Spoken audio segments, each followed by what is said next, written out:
I can still hear his laugh. It wasn't joy. It wasn't pride. It was possession.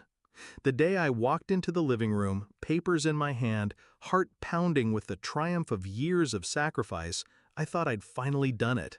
I thought I'd earned his respect. I laid the deed on the table, my voice trembling but proud. "Dad, the house is paid off. No more debt. It's finally ours." He didn't even look at the papers. He looked at me, and then he laughed. "Great, now pack your bag. Your brother's moving in." The words hollowed me out.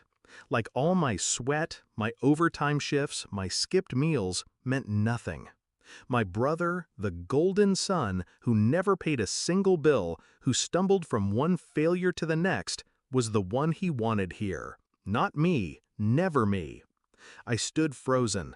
My lips moved before I could stop them. 4 words. Low, controlled, final. "Not this time, Dad." His smile faltered, just slightly, but I saw it, and in that instant, I knew. The game had changed. It wasn't the first time he'd done it. When I was 15, I saved up for a laptop by working weekends at the diner. He gave it to my brother 2 weeks later, telling me I didn't need distractions.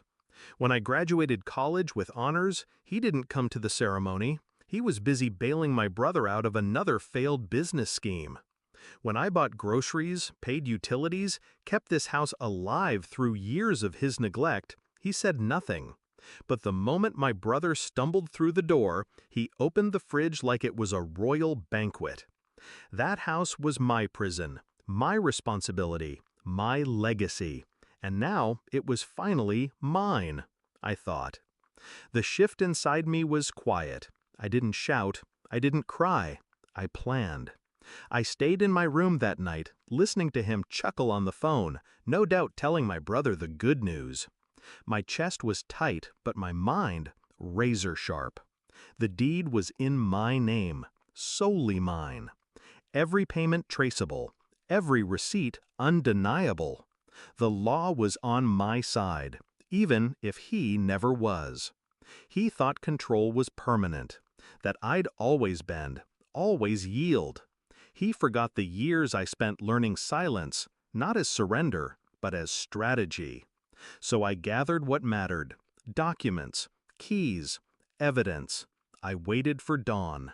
The next morning, he woke up to silence. No clatter of breakfast, no hum of the kettle, just silence. When he opened the front door, he saw it taped there. Notice of eviction. Signed by me. Filed legally. Stamped by the county clerk the week before. Because I knew. I knew he'd try this. I knew someday he'd push too far. His face turned white. The house he thought he owned, the house he believed was his empire. It wasn't his. It was never his. He stormed into my room, fists trembling. "What is this? You can't do this. This is my house." I looked him dead in the eye, calm. "No, Dad, it was never yours. You lost that the day you treated me like a tenant in my own life." He sputtered, his words cracked, powerless. For the first time, I wasn't the child in that conversation. He was. I told him he had 30 days to leave. My voice didn't shake, and for once, he listened.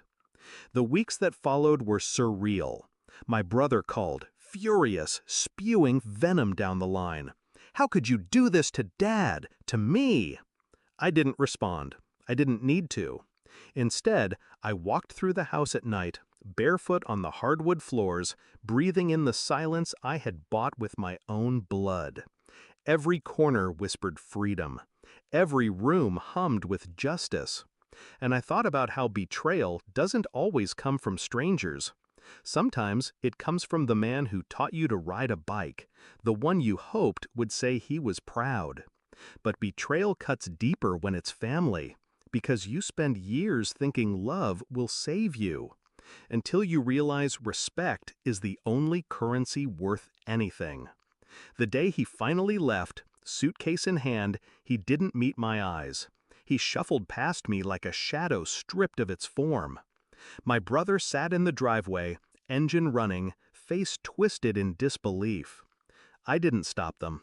I didn't gloat. I just stood in the doorway, the deed still on the table behind me, sunlight spilling across my shoulders. That house was mine. But more than that, I was free. Now, when people ask why I live alone in that old house, why I don't invite family for holidays, I just smile. I tell them peace is expensive, but worth every penny. Because the truth is, I buried more than debt when I paid off that mortgage. I buried the last trace of their control. And when I whisper those 4 words to myself, "Not this time, Dad," I feel nothing but power.